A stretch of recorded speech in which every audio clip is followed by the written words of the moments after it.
Welcome, everyone, to another episode of the Future of BizTech. I'm your host, JC Granger, and I have another fantastic guest with us on the show today. And listen, if you end up loving this episode, please show your love and appreciation by following this podcast wherever you're listening. Subscribe, like, all that fun stuff.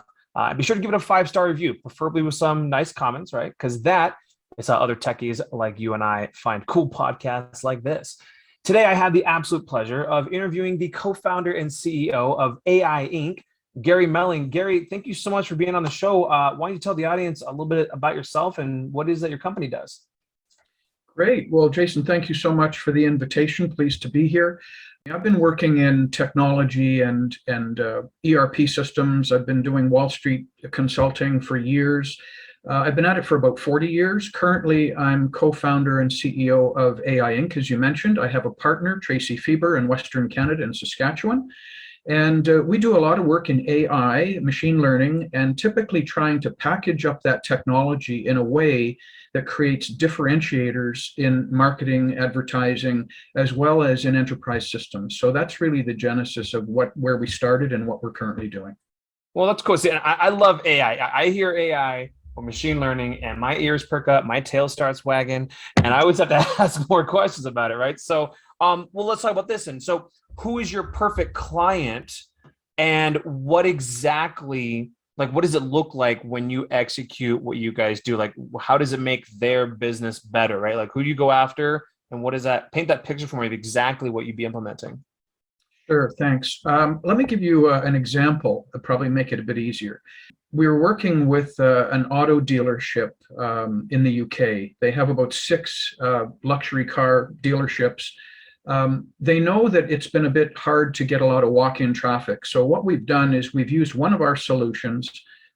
It's a cell phone tracker, basically, and it anonymizes who is in a particular geographical area. So, for example, if I was a BMW dealer and I knew that some of my potential customers were shopping at a Mercedes-Benz dealer, I could geofence that Benz dealer, and then when any person walks into that geofenced area, our system would push them a message and say, "Oh, I see you're shopping for a new car. Hey, why don't you come over and, to our BMW dealership? We've got a special on. We've got, whatever the plug is for the client."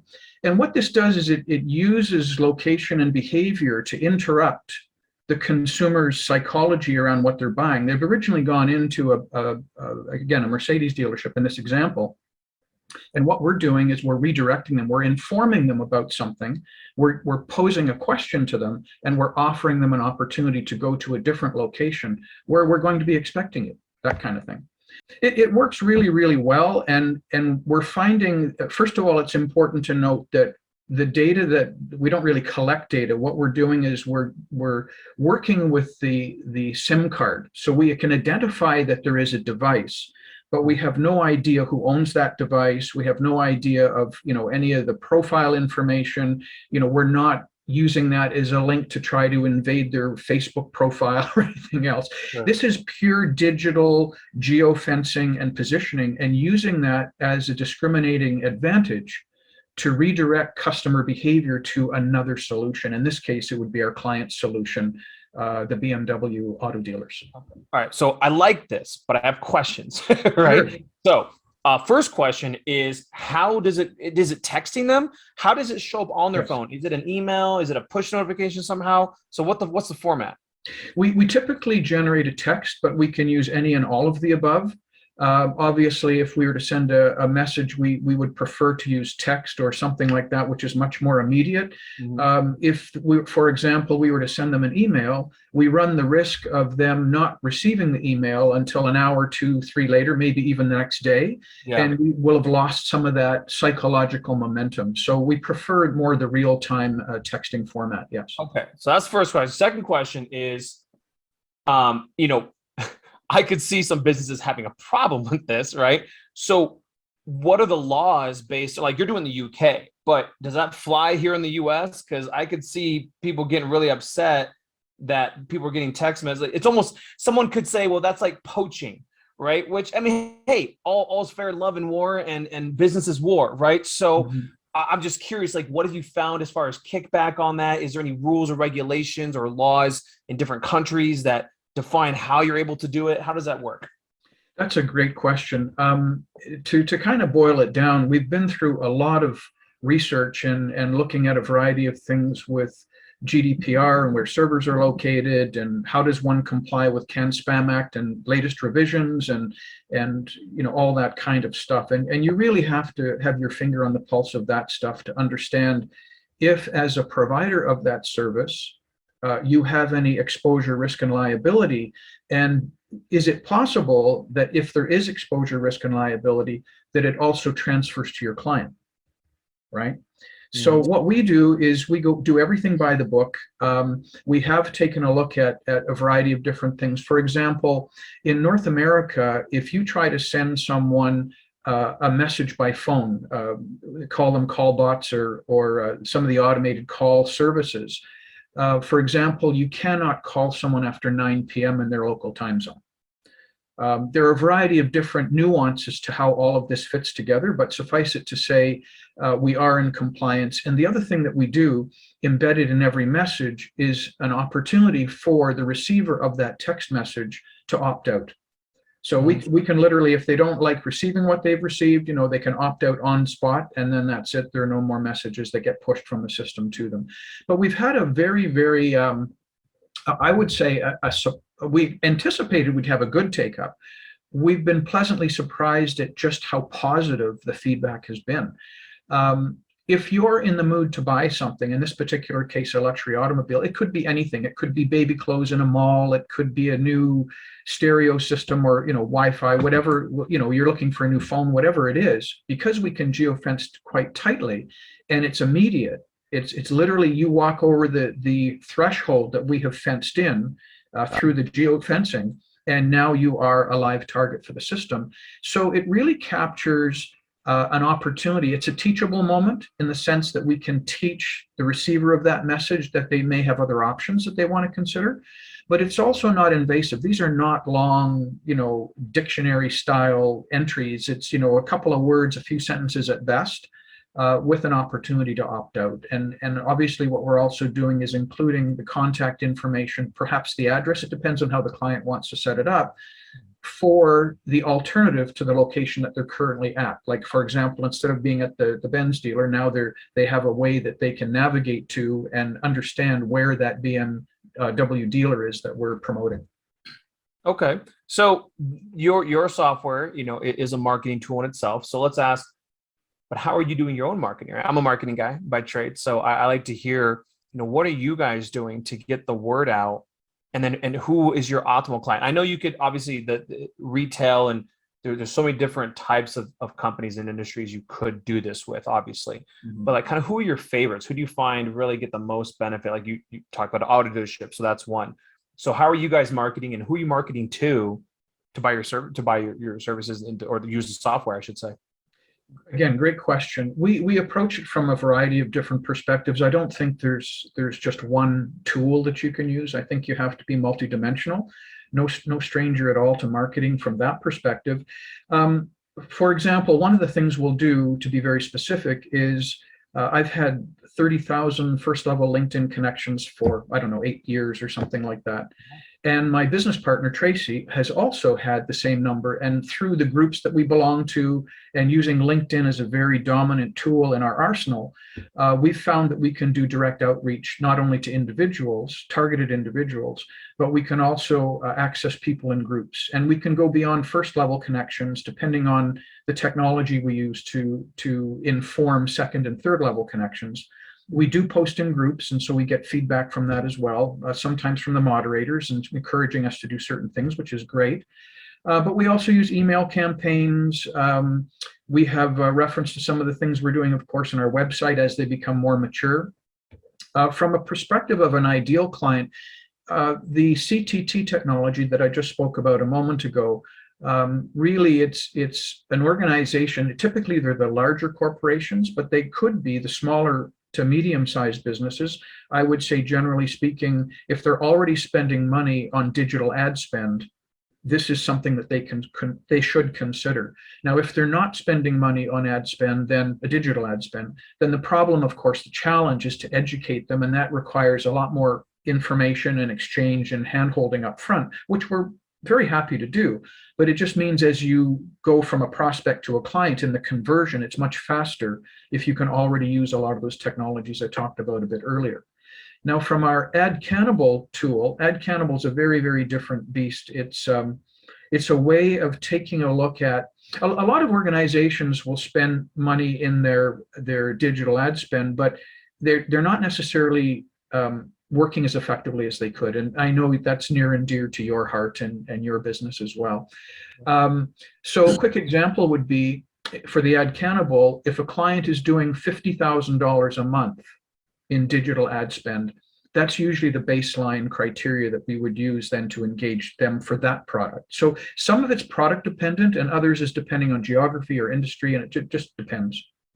Okay, so again, with the future of BizTech, I have to ask the question, what is the future? What's that kind of 5-year plan look like for you guys? My audience really does like hearing the inside scoop of what's coming next. So is there any new features or cool things on the roadmap that are going to be hitting pretty soon? And where do you see your company going in that next 5 years? Jason, thanks. Great question. Maybe I'll respond one of two ways. First, I'll talk briefly about the Ad Cannibal because we think that is the future for larger corporations. Many organizations are cannibalizing their own ad spend when it comes to digital ad. If you're paying to have an advertisement so that with someone searching for something that you have, and you pay for that advertisement, you probably also have advertising that you're doing that you're not paying for, whether it's links to your website or a variety of other backlinks or whatever it is you're doing. So if you're paying for a high placement on a search engine, and it turns out that you're already also running free ads, you should be able to suspend the paid ad when it's not called for.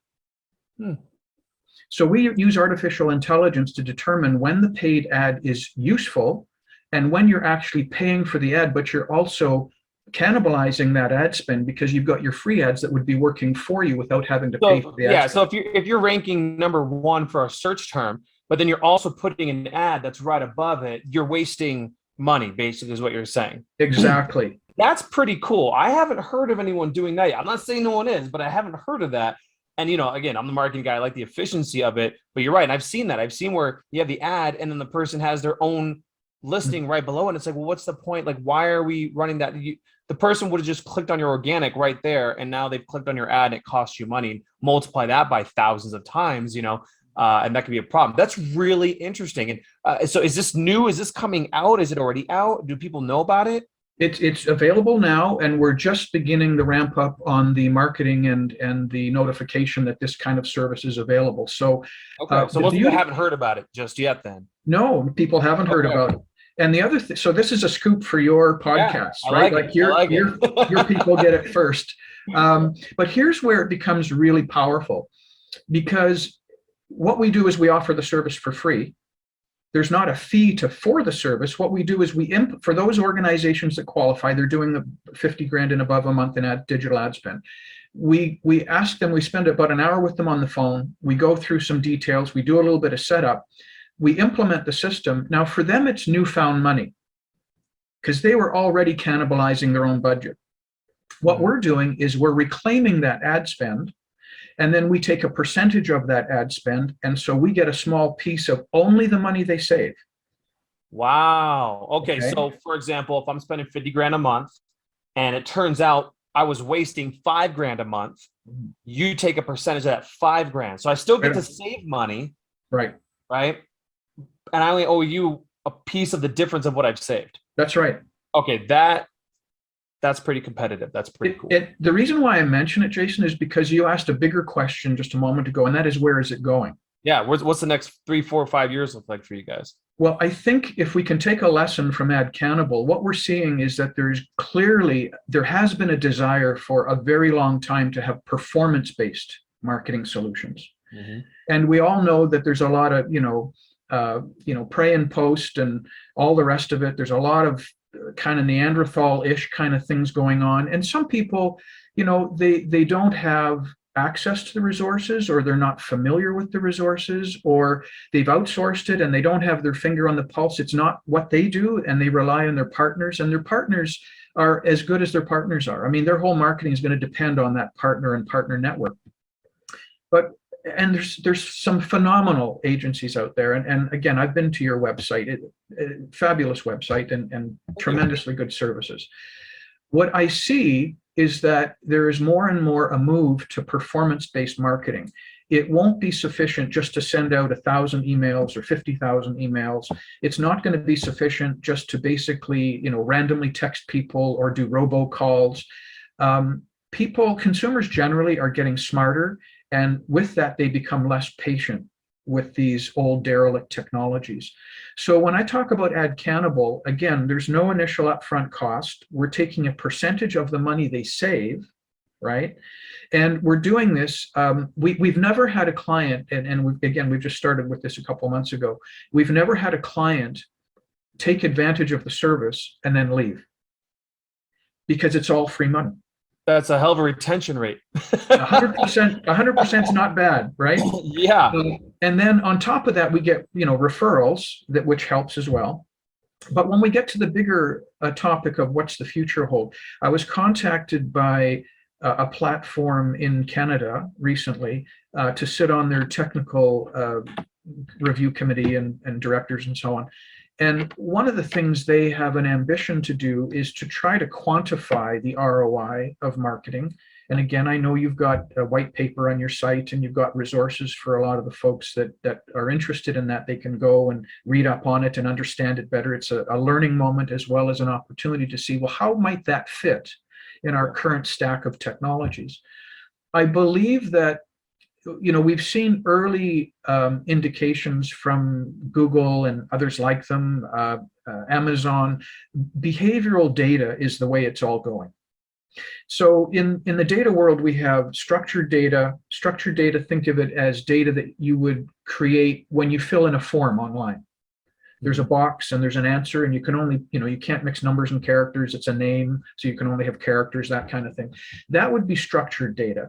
Structured data on the back end looks like a spreadsheet with rows and columns. You also have unstructured data. So unstructured data would be things like photographs, a handwritten note, a voice recording, a video. You have semi-structured, which is a little bit of both, and then you have behavioral. And behavioral is what organizations like Amazon and others like them, Spotify, etc., Shopify, Apple, they use an element of that behavioral data, because if they understand the patterns that you've created in your browsing behavior, and they can translate that into understanding what you've actually purchased, they're doing it from a company by company perspective. So Amazon sees Amazon data, Apple sees Apple data. But if we were to project this into the future, one of the things that we do is we work with some US federal government agencies and R&D organizations and so on. We do artificial intelligence in other areas as well. Mm-hmm. And we had a conversation recently with a senior cybersecurity engineer in the Space Force. And we were talking about, what does the technology we're working on have to do with the future? How can we positively affect the future? And what trends have we seen that might translate into new changes in the near term? And one of the conversations we had is, of course, remember when the iPhone first came out, it blew everybody's minds, because it wasn't just a phone, you could get emails. It was really a computer in a handheld device. Mm-hmm. So if you now take that same little epiphany we had with smartphones, and you apply it, let's say, to satellites. Now, Jason would have his own satellite. Gary would have his own satellite. And these would be satellites that are constantly in motion, depending on how they're configured. But it would be not just my potentially my buying habits with Apple, or just with Amazon, or just with Google. It would aggregate that information. And so now, just like I have a health record, an electronic health record, I would have a record of my behavioral interaction with browsing and purchasing and so on. So I think that there are organizations that are not really talking about it that much, some of these large behemoths, but I believe in my heart of hearts that in the race to own all of the data in the world ever. That there are organizations that are working very hard to see what they can do at this stage of technology development to carve out, or at least to go in that direction with their own data. And behavioral data is definitely the way that I think the future is going to be defined.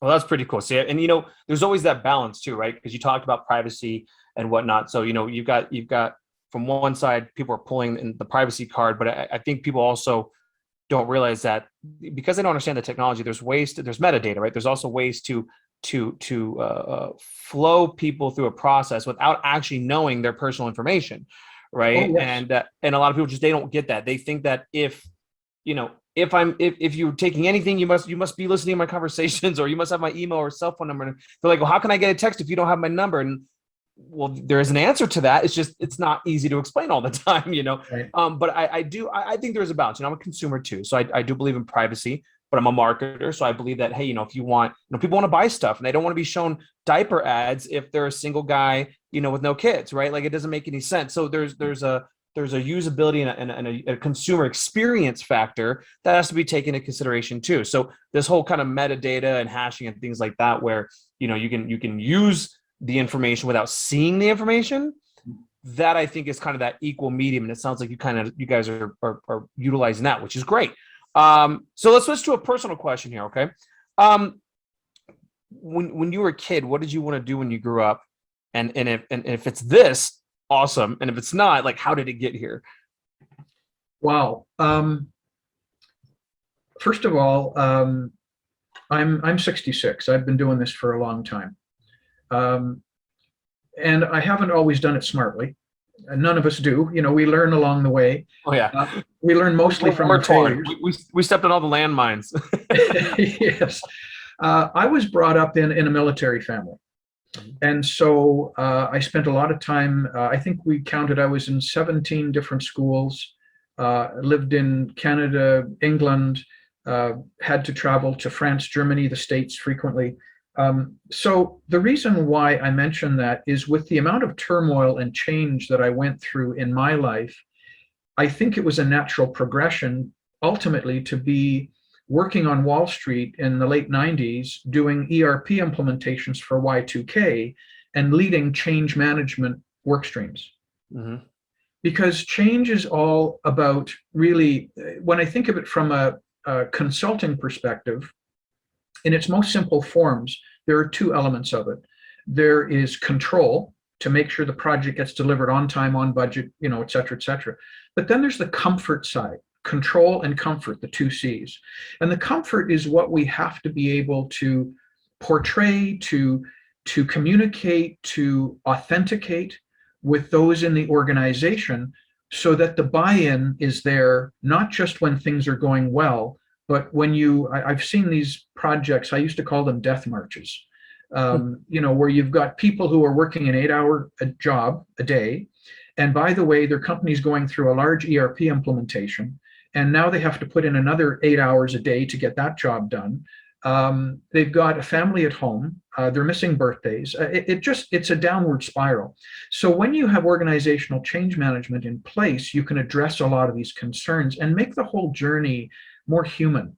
Yes, it's business, and yes, you have deliverables, et cetera, but it doesn't have to be sterile. There's a way to do that in a very positive environment. So I started off in a military family, got involved in organizational change management, but before I was in change management, actually, I graduated from DeVry, Institute of Technology, ended up working in marine geophysics and going to all these dangerous places around the world, the Arctic and the Middle East and so on, and working with explosives and all kinds of things that were part of the job, hooking systems up to satellites, et cetera.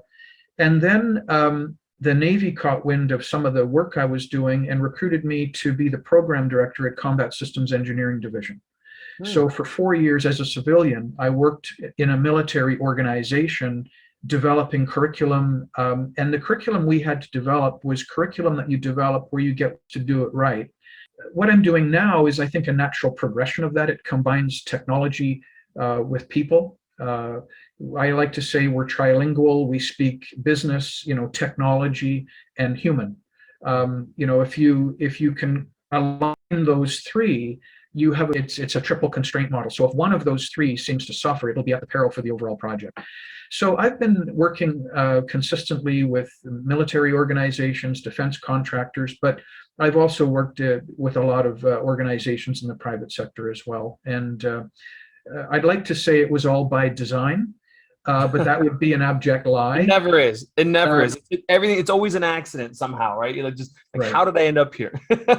A lot of times I ended up being in places because I had actually met and had the opportunity to work with truly fabulous people. And that would, tweak something that would take me in a different direction. And in the context of what I was doing at the time, it made sense. So it's a kind of a long, convoluted answer to your question, but that's a little bit about how I got there. It's a hell of a path. It's a hell of a path. So let's ask this. What a little advice for the audience from you then? Let's pull from some of this experience, right? First question is, if you could pick one must-read book, like business related, what would you recommend to the audience? Well, what's one of the books you read, whether it be in marketing or business, that really just kind of blew your hair back and you're like, this one's evergreen?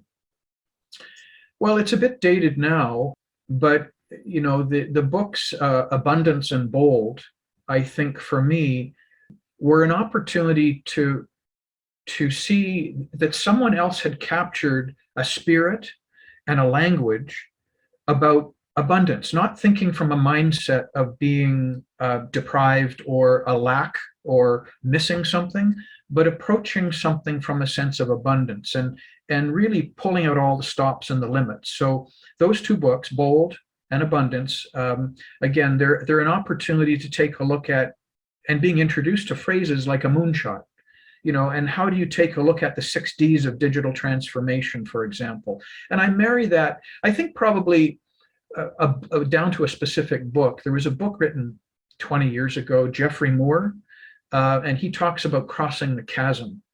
And he talks about the technology adoption life cycle, which is a bell curve. And whether you think of an individual or whether you think of an organization or whether you think of a national government, I think that bell curve that he presents in Crossing the Chasm, the technology adoption life cycle, is true today like it was 20 years ago, and it will be true in 10 and 20 years from now.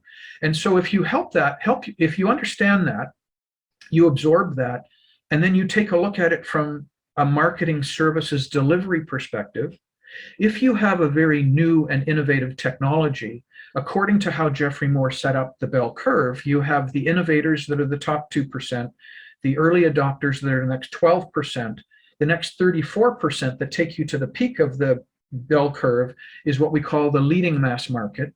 Then there's the trailing mass market, and then there's the laggards. Yeah. So because we work in a lot of the new, really cutting edge technology, frankly, we don't spend time chasing laggards or the trailing mass market. We're interested in that top 14%. So for example, one solution we've just brought to market and we're starting to see some returns from those marketing efforts is a solution in the SAP space. So if your clients are familiar with SAP as a global enterprise solution, traditionally, an organization, if they're going to embark on a digital transformation journey, they struggle with, well, what does our current footprint look like? Now, these footprints have been developed over decades sometimes, and the people that did the work originally may still not be with the organization. They've moved on. The documentation may be shoddy or imperfect. So how do you build a new house on an old foundation? That's the question. What we have, traditionally, if you were to find out what your as-is baseline is, it takes you 1 to 2 years, and it's facilitated by management consultants, and it costs between $1 and $7 million. We take that whole process and we reduce it to less than $50,000. We do it in 1 day, and we do it as deep as your system is. Most of the management consulting efforts go down, there are 6 levels of SAP technology. If you think of it from a work breakdown structure, so there's a module, and then there are processes and activities and tasks and so on. The human facilitated workshops take, basically they only go down to level 2 of 6 levels. We go right down to the bilge of your system. We're looking at everything. When was the last custom code created? How many users? Is it a cybersecurity breach? So because we're involved in these innovative technologies, whether it's Ad Cannibal for marketing or the CTT for marketing or SAP, again, all using artificial intelligence, we're not going to be spending our resources wisely if we're chasing the trailing mass market or the laggards. Like the people in the laggards category would really, if they could, they'd still have, if you saw the movie Napoleon Dynamite with the long telephone and the cord, they'd still have those, if they were available. But when you're trying to focus on that top 14%, you might have a tool that they're interested in, but a lot of other organizations do too. So it's like dialing into that radio station. You've got to have the right message at the right frequency, delivered at the right time. And I'm talking to the converted. You know all about this stuff. Well, I mean, we're having the conversation, but other people are listening, right? And they're not necessarily converted. But listen, I love this information. I love the software, specifically your business model about really being compensated with the difference of what's saved, which is that's hard to say no to. I like the sales pitch of that just in general. It's hard to say no. I hate that idea. I don't want to save money, right? How can people reach you, Gary? Email, website, how do they spell your name on LinkedIn if they want to reach out? Great, thank you for that. My LinkedIn profile is Gary, Gary, middle initial is L, period, and the last name is Melling, Melling. So if you go to my LinkedIn profile, you'll see lots of stuff there. We've got presentations and so on. Our website is www.ainc, I-N-C as in corporation, .cloud. And we have a 1-800 number if anyone would like to call us at 1-800-627-4151.